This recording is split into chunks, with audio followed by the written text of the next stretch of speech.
It's not much, but it's a nice, lovely sound. I'm not sure what kind of instrument that is. I want to say it's a cello, but it's not as big as a cello. It might be a violin or a viola. I don't know. I'm not really an instrument person. Again, I'm not good with music, but hey. Just a little further. And Drayden's house. You know when a guy has a plaque outside of his house that says, "This guy's house," you know that guy's important. Well, let's go in. Awfully sterile for a house. You guys look like dragon totems. I'll explain. What you are holding is the Darkstone. Zekrom, who will likely awaken from the Darkstone, and Reshiram, who was already awoken, were once the same Pokemon. That single dragon Pokemon, along with the twin heroes, brought a new region into being. Pokemon and people had happy lives. One day, however, the twin heroes, the older... Wait, if they're twin heroes, how can there be an older brother and a younger brother? I think it's probably just Japanese translations. I mean, I think a twin doesn't have to mean two things identical in age, so I guess it kind of makes sense. Truth and the younger brother who sought ideals.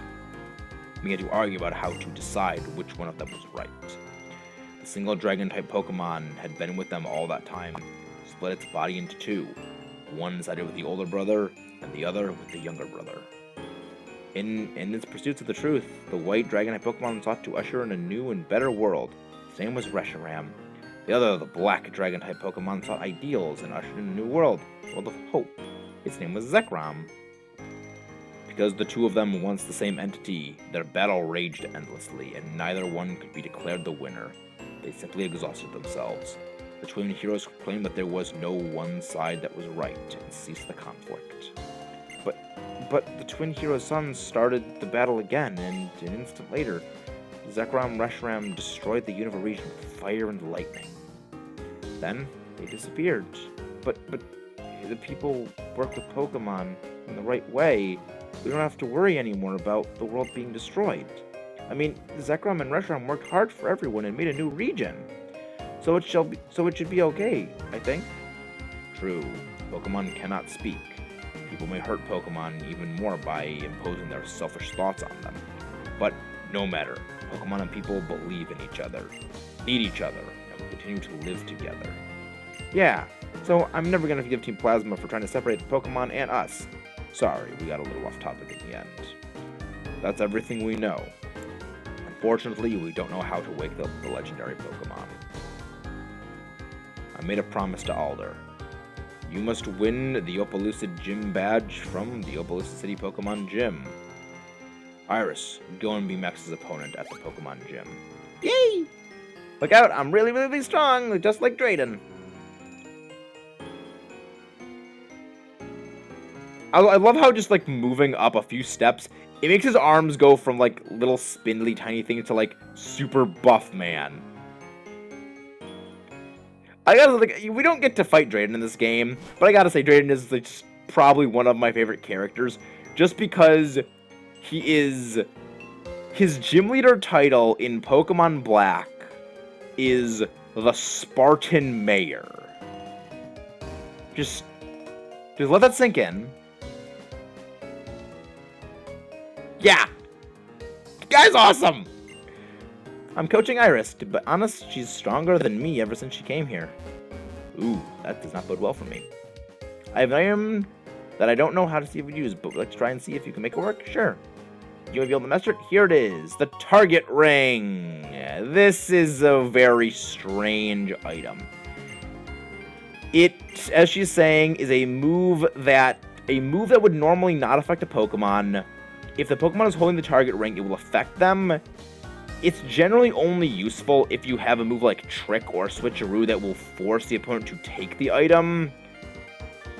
I don't really see a lot of use in this thing. There's better bad items to force on people, like in modern days, the Assault Vest, or even in this generation, the Toxic Orb and the Flame Orb. So I wouldn't really say it's a good item, but it's an interesting one nonetheless.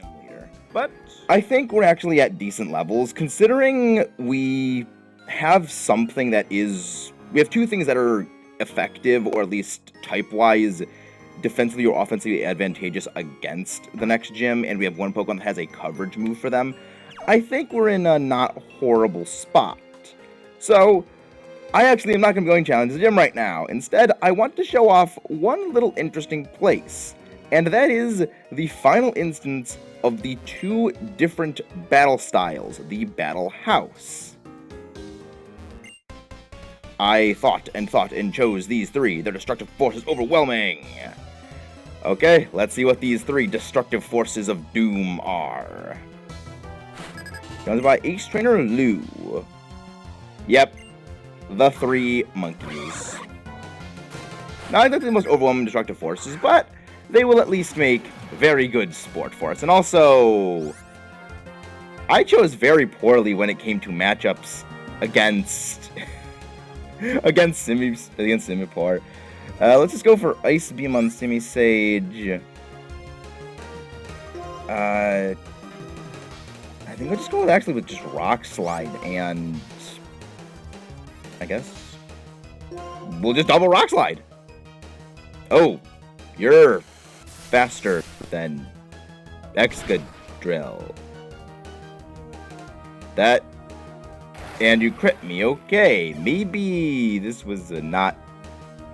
You're faster than everything on my team. Oh dear, and 2 crits? What? Okay.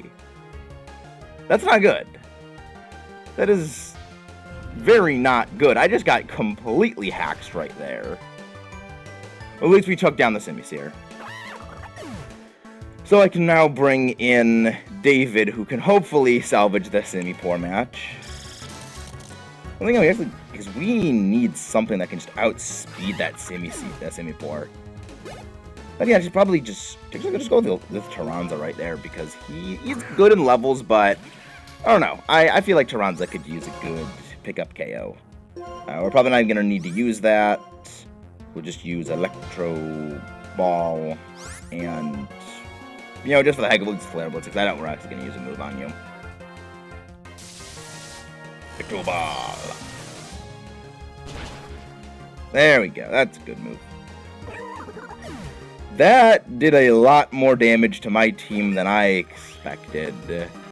I guess they actually were destructive forces that were overwhelming. I'll be right. Did I position the Pokemon wrong, or is there some more fundamental problem? I mean, you kind of crit hacked me, so there's that. I'll be right back, because I gotta go heal.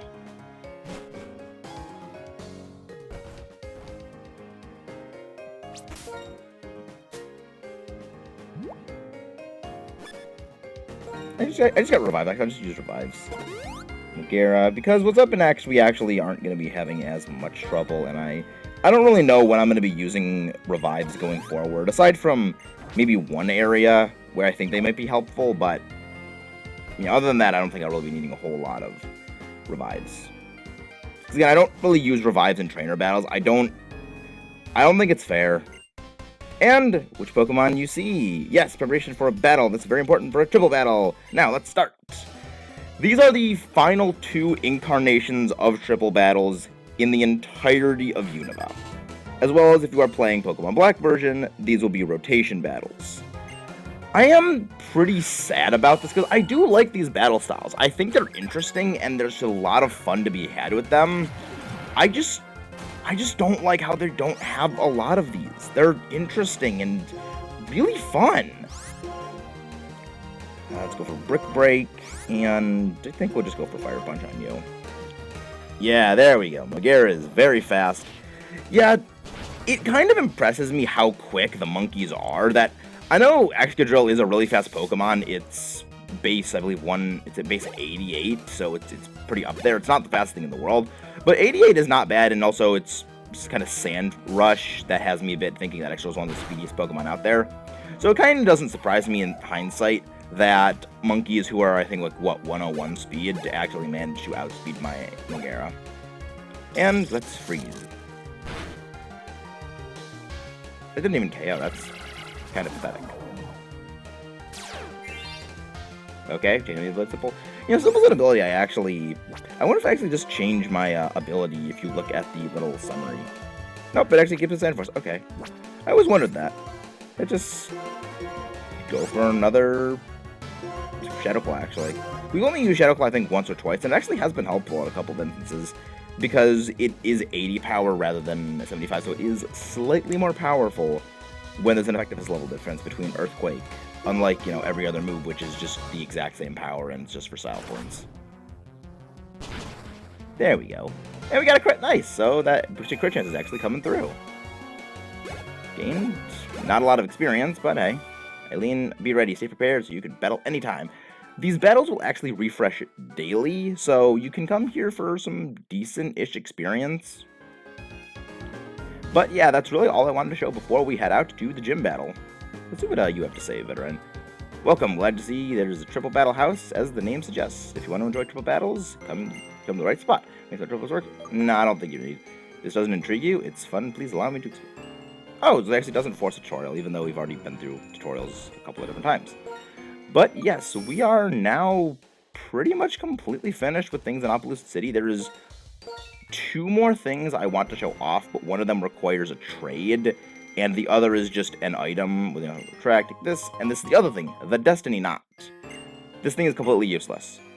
It makes 2 Pokemon, if the Pokemon is holding the Destiny Knot is afflicted by the move Attract, or I believe, I don't know if Cute Charm works, I think it might, but don't quote me on that. It will give the Pokemon who inflicted it the Infatuation status as well. However, this is, I believe, before the generation, they made the Destiny Knot actually good for something, which was passing down 5 IVs of either parent to a Pokemon when breeding. Yeah, it's really hard to think of a time where the Destiny Knot was useless, but that's kind of the thing with a lot of items that are really good now.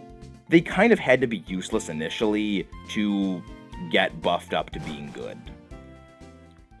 But with that, we are done, and our next stop, the Opelousas City Gym. I love this gym. Opelousas City Pokemon Gym. Leader Iris, the girl who knows the hearts of dragons. I like how one side is black, one side's white, symbolizing the 2 dragons. Well, our last gym. Welcome to the Opelousas City Gym, the Unova region's strongest, biggest trial. First off, please take this fresh water. It'll help you in the challenge ahead. I am very sorry I did not get a full Clyde collection of fresh waters. Let me give you a brief explanation of the trick to the Opelousas City Gym. The path around this gym is shaped like 2 dragons. The path changes when you step on the switches of the dragon's arms. Pay attention to how the dragon's next move. I am deeply sorry I will not be able to have a full collection of fresh waters. We missed one, and for that I will be eternally shamed. But our first gym, and as you can probably guess, the Dragon Gym in Opelousas City, where tough trainers showed they carve their own path. This is a Dragon-type gym. Sub-Zero is going to have a lot of fun. Hey, Ace Trainer Webster, that's... Actually, for reference, my hometown is called Webster, so that's just kind of funny seeing. Well, let's see if the Ice Age can claim its first victim. Also, I should probably put on the Never Melt Ice if I still have the Metal Coat, because the Metal Coat is definitely not going to be helping me here. Yeah, we don't even need that little Never Melt Ice, a little ice chunk to help make our Sub-Zero even stronger. He's already freezing enough. And 2s across the board, alright. Agent Webster. I'm sure you could carve out your own path. Well, ice carves out canyons, because that's how glaciers work. What? Again, I know geology. I'm a geosci person. Let's see, where is the Never Melt Ice? I know I still... There it is. Never... Wait. I took the Metal Coat off? What is... What's... Oh, the Eviolite!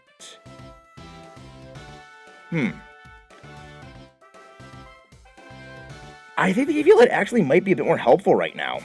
Just because we can KO Dragon types with Ice Beam on our own, and the Eviolite will give us some boosted defense.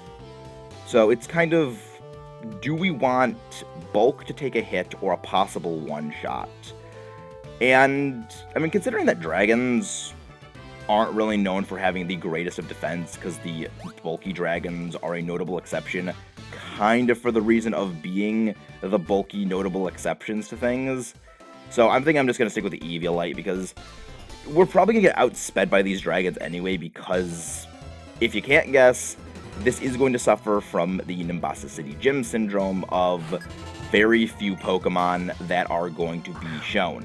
We're gonna basically be seeing the same Pokemon from the same evolutionary lines, and even then, not really all the stages. We're gonna be seeing maybe 2 stages from each one, and that's just repeated throughout the rest of the gym.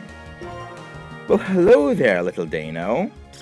We don't have access to this little thing yet, but trust me, you're not going to be able to get it for a long time. And by a long time, I mean, don't even consider it for the team. Just don't. Wow, you beat me. I mean, you only had 1 Pokemon and I had an Ice type, so kind of makes sense. But yeah, I think it might just be better to have Sub-Zero out in front, holding the Eviolite, if only so, if he gets hit by a stray hit, he will be able to take it a bit better than if he wasn't holding the Eviolite, because we're probably going to one-shot things anyway. Do you understand how the Dragon's Heads move? I did. Clyde told me how they worked. I'm not... Oh, the Dragon's Heads move. Okay, that's inferring how he said from context.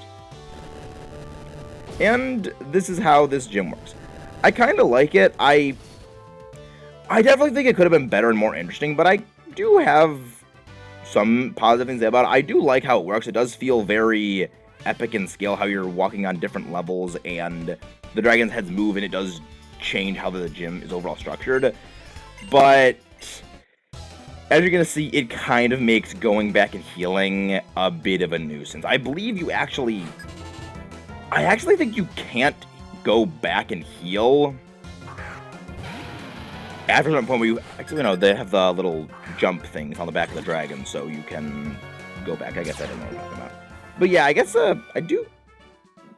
my heart ache... My heart... I almost said my heart aches, but I said my heart aches. Whenever I read aches, my brain mentally defaults to H's, just because that's how it looks phonetically. I don't know, I'm weird like that. I think that we have to now hit this switch.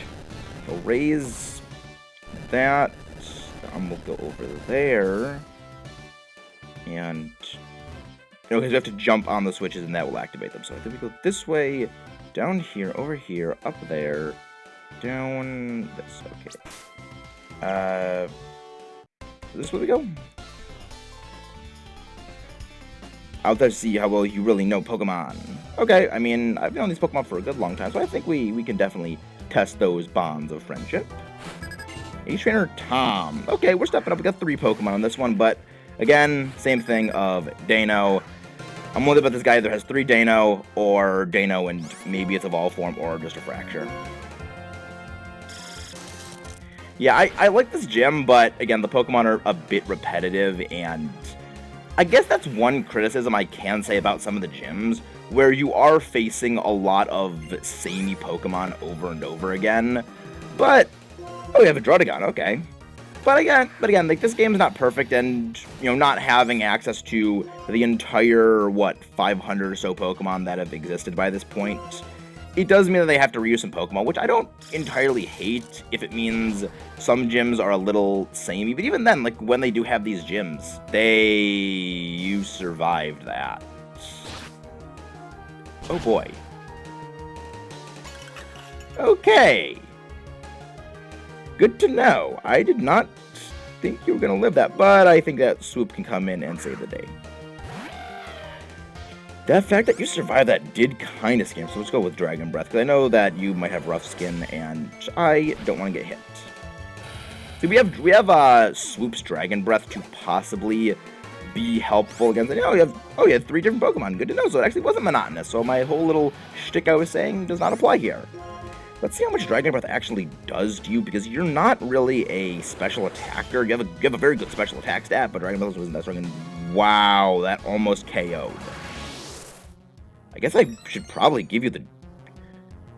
Actually, I'll have to do the mental calculation for giving you the Dragon Fang and seeing if that actually will make it more powerful than using just Acrobatics, because Acrobatics is the same type attack bonus on top of that, so it's 110 base power, plus same type attack bonus, which is an additional 165 base power.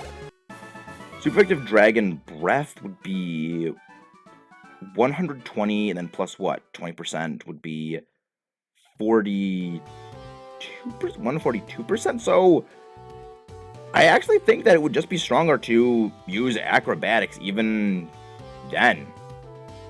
All right, good to know. So there's 3 dragons in here. There are 2 dragon heads over there, and then 1 dragon head over here. I think that we have to go up this way now. I do like how if you just hold up, it does the little winding pathway thing, but it does get a little confusing. So now what do we do? I think I might have messed up. Oh, wait. Oh, you have to do this twice. Okay. This gym is a little confusing, and it does kind of mind-boggle you sometimes, which I guess I could say I like it because that's kind of how a gym should be, where it has a little bit of a puzzle. It makes you have to think about how you do things. But I do think it probably could have been a bit less confusing. And let's see, I'll use our Hyper Potion. I am surprised that Sub-Zero did get taken out by that Druddigon. Druddigon does have very good stats across the board, and surviving an Ice Beam from a Vanillite, Vanillish, is not the most surprising, because Vanillite doesn't really have the, Vanillish, sorry, I keep mixing the whole family up sometimes. The Vanillish doesn't exactly have the greatest special tagging stat yet. We will be having it soon, which I would be very much looking forward to see. I might actually want to stop having you in the lead, because you're going to be kind of overleveled. There we go, super effective. Took down little Dano. Druddigon, okay. Actually, yeah, really my best answer to a Druddigon is Sub-Zero. So let's, if it can't KO these things, I might actually switch over the, I might actually need to put on the Never Melt Ice if I want to take down Druddigon. And I actually have to go get some PP restoring items for Ice Beam. But I don't want to have to rely on Avalanche, because Avalanche is definitely very powerful, and it probably will one-shot things if I take damage. But considering Halo, I don't really use Acid Armor. I think that Hail might be a better option for it, because I do have Ice Body. Well, I have Ice Body, so I will be healing every single turn while Hail is active. And I do believe that the Vanillite family does learn Blizzard by level up. So I might want to keep that. But I don't think I'll be using Acid Armor. I like the idea of it to boost your... You kind of troll us right there, so we have to head... Yep, there we go. Head this way, and another trainer battle. Okay. Probably the last one. We have 10 years experience battling. I'll give you a taste of a veteran's skill. So if you train Pokemon for 10 years, does that mean that you are then considered a veteran? So that means you're what, like, you're 20? I mean, if you start being a Pokemon trainer when you're 10, or even, like, in your teens, pretty much, like, by 30, you are considered well into being a veteran. Good enough, so I guess I am a veteran Pokemon trainer. Ice Beam. Taunt. Okay. You... Okay, so maybe the Fracture family, I can think, is definitely faster than me. And all of the instances of me outspeeding a Fracture was due to them using Dragon Tail. Because Dragon Tail, we haven't seen it yet, it is a decreased priority move, so they will always move slower than me, even if they are faster. Alright, one good thing, actually, about the Vanillish family is I do have decent mix stats, so I can benefit from all these attack AVs, because Avalanche is really strong, but I'm probably going to get rid of Avalanche eventually, because I do like the power the move has. 120 base power effectively when I get hit by a move, but it's not always the most reliable, and I have to go second, which can leave me vulnerable to getting KO'd. Let's see how much this actually does. That's a lot. You have a very solid attack stat, and that was also with Rivalry decreasing its damage. Yikes. I guess time spent and everything. I guess that makes sense. That was a lot of damage. Considering that was a rivalry debuffed attack stat, even though it was neutral and having a Dragon Dance under its belt, that actually did a lot of damage. That's kind of frightening. But again, I feel like that's how dragons should be. Very strong neutral damage, very strong just everything. So I think that now what we have to do is we have to jump back on this one, raise this arm, and I think this will open up a path to the gym leader. Yes! Alright. I think we're going to see our first instance of me using a PP restoring item, because I don't really want to go through the entire gym again. And we also have 5 ethers. I don't know if we're ever going to really use these again, because I tend to not use PP restoring items just in general. It's just a way that I play. I don't do that. But we have managed to clear the entirety of the gym, and I think to end off the video, we're going to be taking on Iris. Hi, I'm Iris, amazingly strong gym leader. Tell me, what Pokemon are you using? How you fight? Oh, I'm super curious, so let's get started.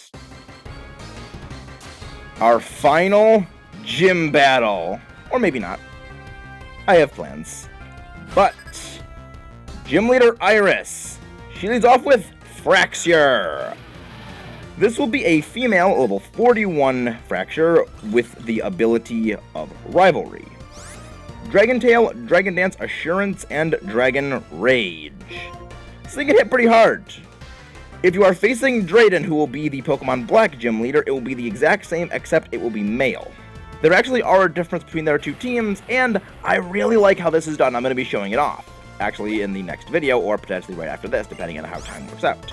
Up next, this is where the teams differ, Druddigon.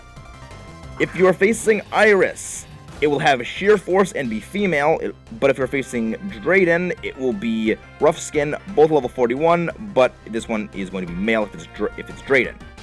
Night Slash, Revenge, Dragon Tail, Chip Away. So they can hit pretty hard, and I want to take this thing out. It's probably going to go for Revenge, which might KO me. Night Slash, okay. Pain on my Pokemon, I feel it too. Wow, someone's getting into the battle. Alright, let's see if we can take this thing down. I guess I could have just gone for Sheer Force because this one doesn't actually have Rough Skin. But I don't actually...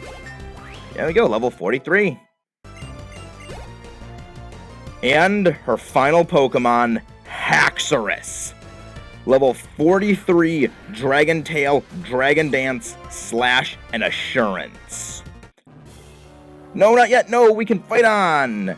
This is very fitting music for this final Pokemon. If you are facing Iris, it will be female with Mold Breaker. If it's Drayden, it will be male with Rivalry. This thing is a beast. I don't know if we can take it down, and it's going for Dragon Dance. Oh boy, this is not good. This thing, I've already gone over Haxorus' stats. I don't want this thing to one-shot me. Come on, please take it down. You're not the bulkiest thing in the world, but you have bulk. Oh boy. Please be using Dragon. Please be using Dragon Tail or Dragon Dance again. Please. Hyper Potion. Oh no. I forgot you had those. Come on, please. Freeze or crit. Freeze or crit. Freeze or crit. Even if you use Slash, I think that'll do a heck of a lot of damage to me. Come on. Another Hyper Potion, okay. Well, at the very least, we know that there's a very large damage range. Maybe we are in a damage range to KO. I don't know how big this damage range is, though. Come on. Just don't use Slash. Oh, using Dragon Tail. Okay. Well, that was unexpected. I was kind of afraid, and I had no reason to be. I did my best, but we lost. But that was our final gym battle. At least, that was Max's final gym battle. Whoa, that was cool. I'm so happy I could battle a trainer as strong as you. And we received the final gym badge of the Unova region. This very awesome Dragon Wing looking. If this thing would speed up to go to the name of the badge. The Legend Badge. Hey, that's your 8th gym badge, right? That's so cool. Now my Pokemon will do as you ask, no matter how big they are. You know what? I'll give you this TM too. We obtained TM82 Dragon Tail. This is a 60 power physical dragon move that actually a lot of Pokemon can learn. Its effect is it will make you go last, or actually just reduce your priority by 1, but it will force a switch out on the opposing Pokemon if it connects. Very good against setup Pokemon. But that's actually all we got for today. As she's explaining, Dragon Tail doesn't just do damage, it sends the other Pokemon back into its Pokeball too. Oh hey, wonder what Mr. Alder is doing. I wonder if he's battling that Pokemon trainer called End at the Pokemon League right now. Do you know about Pokemon League? Past Victory Road it's past Victory Road at the end of Route 10. And with that finished, our journey through the Unova region is one step closer to being finished. Next time on Pokemon Black and White, we head to Route 10 and aim for Pokemon League. See you guys then.